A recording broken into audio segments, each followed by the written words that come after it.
ಇಷ್ಟು ದಿನ ಹಲವಾರು ವಿಭಿನ್ನ ಪಾತ್ರಗಳ ಮೂಲಕ ಸ್ಯಾಂಡಲ್ವುಡ್ ಸಿನಿ ಪ್ರೇಕ್ಷಕರನ್ನ ಎಂಟರ್ಟೈನ್ ಮಾಡಿದಂತಹ ರಾಗಿಣಿ. ಒಂದ್ ಕಡೆ ಕ್ಲಾಸ್, ಒಂದ್ ಕಡೆ ಲವರ್ ಕ್ಯಾರೆಕ್ಟರ್, ಇನ್ನೊಂದ್ ಕಡೆ ಮಾಸ್, ಒಂದ್ ಕಡೆ ಬಬ್ಲಿ ಬಬ್ಲಿ ಕ್ಯಾರೆಕ್ಟರ್, ಎಲ್ಲಾ ತರದ ಕ್ಯಾರೆಕ್ಟರ್ಗಳನ್ನ ಮಾಡ್ಬಿಟ್ಟಿದ್ರ. ಸೊ ಈ ರೇಷನ್ ಅಂದ್ರೆ ಸರ್ಕಾರಿ ನ್ಯಾಯಬೆಲೆ ಅಂಗಡಿ ಅಂತಂದ್ರೆ ಅದರದೇ ಆದಂತಹ ಒಂದು ಹಳ್ಳಿ ಸೊಗಡಿರುತ್ತೆ.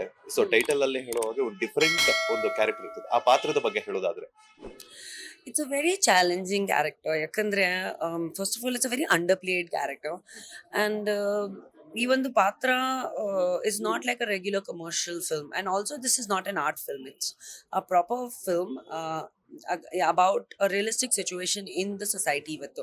ಸೊ ಈ ಪಾತ್ರ ಈ ಕತೆ ಕೇಳಬೇಕಾದ್ರೆ I was like it's going to be 100% challenging and ನನಗೆ ಚಾಲೆಂಜಸ್ ಯಾವತ್ತೂ ಇಷ್ಟ. ಏನು ಬೇರೆ ಥರದ್ದು ಮಾಡಬೇಕು ಅಂತ ತುಂಬ ಇಷ್ಟ. ಆ್ಯಂಡ್ ಐ ಥಿಂಕ್ ಈ ಥರ ಸೆನ್ಸಿಟಿವ್ ಸಬ್ಜೆಕ್ಟ್ಸ್ ನಾವು ಮಾತಾಡಬೇಕು. ಒಬ್ಬ ಕಮರ್ಷಿಯಲ್ ಆ್ಯಕ್ಟರ್ ಆಗಿ ನೀವು ಈ ರೀತಿಯಾದ ಕತೆಗಳು ಸೆಲೆಕ್ಟ್ ಮಾಡಿದಾಗ ಏನಾಗುತ್ತೆ, ಅದು ವಿಸಿಬಿಲಿಟಿ ಜಾಸ್ತಿ ಆಗುತ್ತೆ.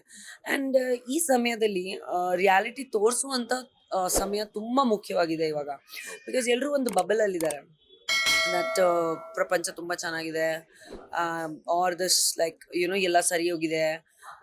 ಸೊ ಪಾಸಿಟಿವಿಟಿ ಅನ್ನೋದು ಓಕೆ, ಆಪ್ಟಿಮಿಸಮ್ ಇರೋದು very good because I am an extremely optimistic person. But ನಾವು ರಿಯಲಿಸಮ್ ಎಲ್ಲೂ ಮರಿತಾ ಇದ್ವಿ. ಸೊ ಅದು ರಿಯಲ್ ವರ್ಲ್ಡ್ ತೋರ್ಸೋಣ ಸ್ವಲ್ಪ ಜನಕ್ಕೆ ಅಂತ. ಲೇಟೆಸ್ಟ್ ಹಾಗೂ ಇಂಟ್ರೆಸ್ಟಿಂಗ್ ಸುದ್ದಿಗಳಿಗಾಗಿ ಬಾಸ್ ಟಿವಿ ಕನ್ನಡ ಚಾನೆಲ್ನ ಸಬ್ಸ್ಕ್ರೈಬ್ ಮಾಡಿ. ಹಾಗೆಯೇ ಬೆಲ್ ಐಕಾನ್ ಪ್ರೆಸ್ ಮಾಡಿ. ಇದರ ಜೊತೆಗೆ ಫೇಸ್ಬುಕ್, ಇನ್ಸ್ಟಾಗ್ರಾಮ್, ಎಕ್ಸ್ನಲ್ಲೂ ಮಿಸ್ ಮಾಡದೆ ಫಾಲೋ ಮಾಡಿ.